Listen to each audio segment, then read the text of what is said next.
Semina Verbi. La semence du Verbe dans le cœur des hommes et des femmes d'aujourd'hui. Homélie du 32e dimanche du temps ordinaire année B par l'abbé Christophe Larrey, prêtre du clergé diocésain de Dapang. La première lecture est tirée du premier livre des Rois au chapitre 17, versets 10 à 16. Le psaume 145. L'épître sera en deuxième lecture au chapitre 9, versets 24 à 28. L'évangile selon saint Marc au chapitre 12, versets 38 à 44. La piécette de la veuve, amour total à Dieu. Dans une discussion avec un confrère prêtre concernant le fonctionnement des paroisses aujourd'hui, il me lâcha cette phrase-ci.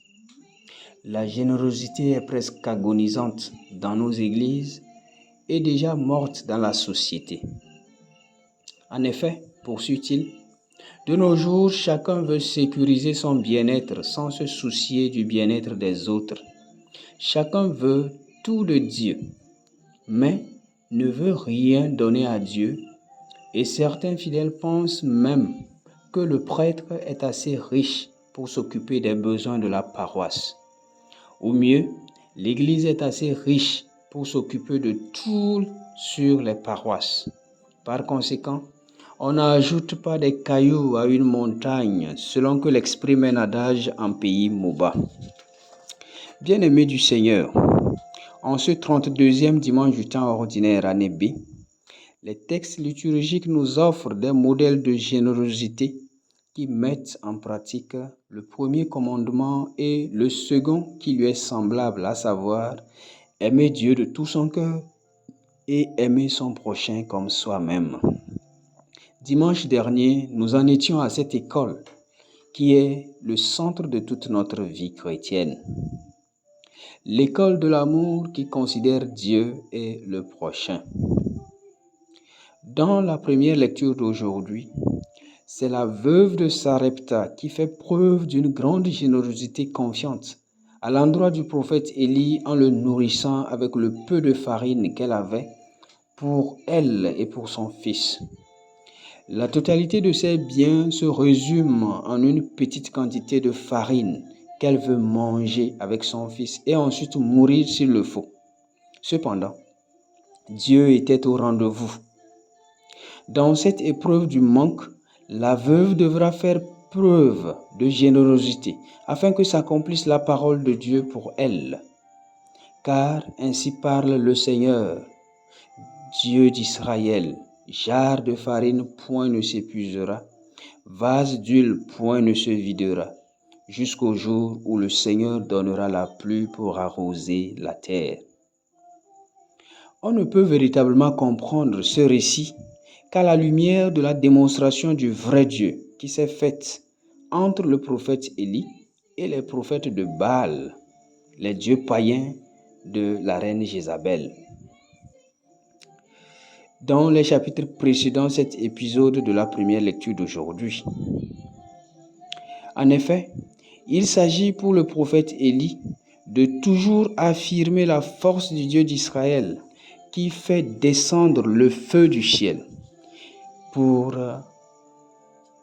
brûler les holocaustes, qui arrête la pluie et qui est capable de nourrir plusieurs personnes avec une poignée de farine et de l'huile jusqu'au jour où il pleuvra, à la seule condition de lui faire confiance dans l'abandon total à lui.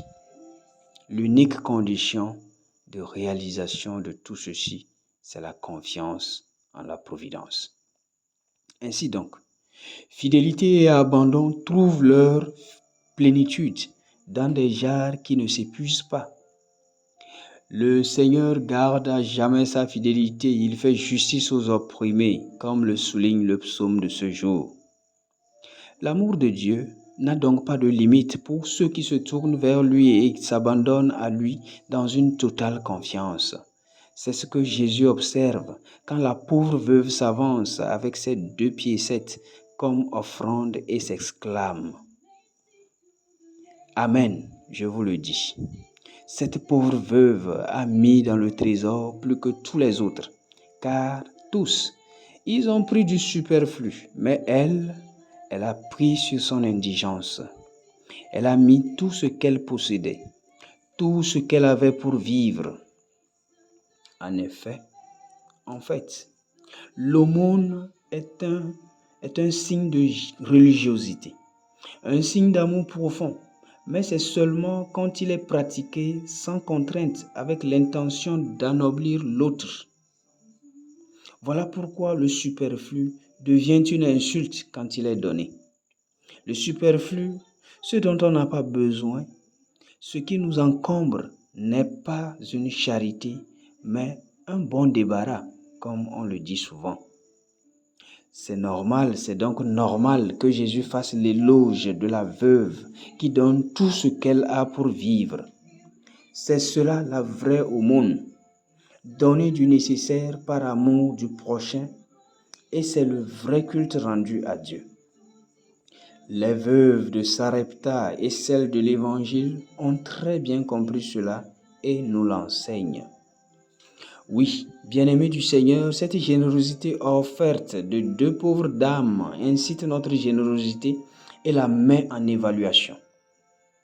Il y a là plus d'une leçon, plus une leçon d'abandon à la providence divine qu'un simple éloge à l'endroit de ces veuves. De nos jours, la providence semble être oubliée dans le monde consumériste où seuls les plus nantis font la pluie et le beau temps. Plus question de s'abandonner à Dieu dans la totale confiance qu'il agira en notre faveur. Plus question de donner le peu que l'on a en espérant que la providence frapperait à notre porte. Et pourtant, la providence a tellement meublé l'espace qu'il n'y a plus de place pour le hasard, comme le souligne si bien le prélat et écrivain français Bossuet. Bien-aimés du Seigneur, il se peut que ces textes liturgiques nous interpellent quant à notre manière de participer aux offrandes que nous faisons dans nos paroisses. Oui, effectivement, nous avons à méditer sur les piécettes de cette veuve qui se révèle être le plus grand don. Que retenir ici? Nos troncs de dons des paroisses souffrent des pièces limées qui ne peuvent être utilisées. Et pourtant, ceux qui les ont mises là savent qu'il serait impossible de les utiliser. À y réfléchir, l'on dit indirectement à Dieu qu'il n'a que faire de ce qui est nécessaire. Il y a un réel besoin de conversion de mentalité, puisque nos dons sont une expression de l'amour et de l'attachement que nous avons vis-à-vis de ce Dieu qui nous donne tout. Mais aussi, ils sont une participation à la vie de l'Église en laquelle je crois, selon notre belle expression du credo. Je crois en l'Église, une, sainte, catholique et apostolique. Tout donner, donner tout, est une expression de l'amour que nous avons à vivre avec Dieu, à savoir que tu aimeras le Seigneur ton Dieu de tout ton cœur, de toute ton âme, de toute ta force, de toute ton intelligence. De nos jours, certains fidèles, surtout chez nous en Afrique, préfèrent suivre les vendeurs d'illusions qui attachent les bénédictions divines à des sommes d'argent qu'il faut payer avant d'obtenir. Et pourtant, dans notre foi en Christ, il est juste question de donner de bon cœur pour la réalisation de l'œuvre de Dieu. Aucune offrande, aucun sacrifice n'est plus agréable que l'unique sacrifice du Christ, comme il est dit dans la deuxième lecture.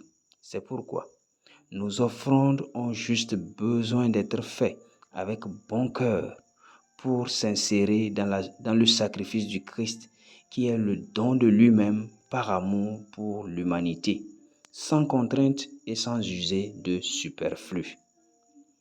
Qui donne du superflu est contraint à faire le geste du don, sans implication du cœur, qui veut le bien.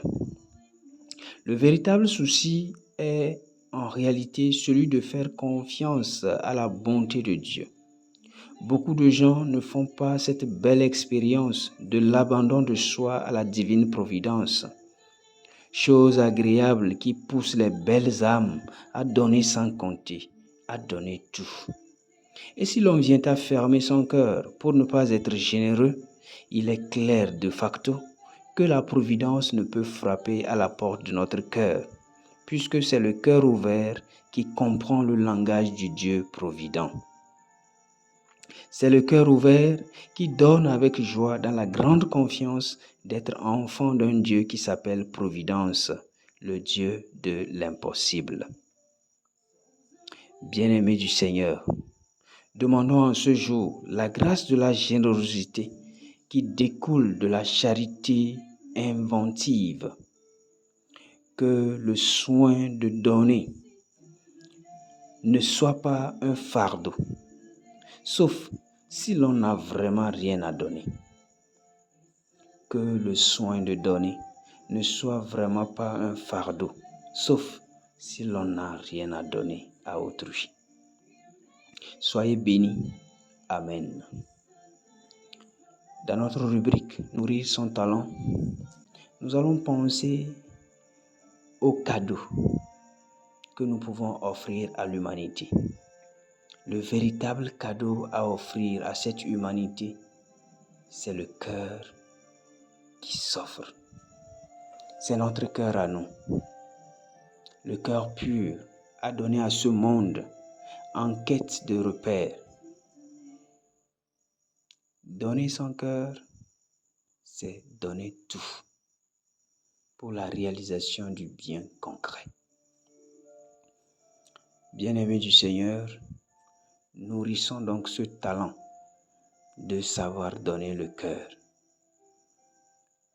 à l'humanité et par extension à Dieu lui-même qui a créé ce cœur qui est le nôtre.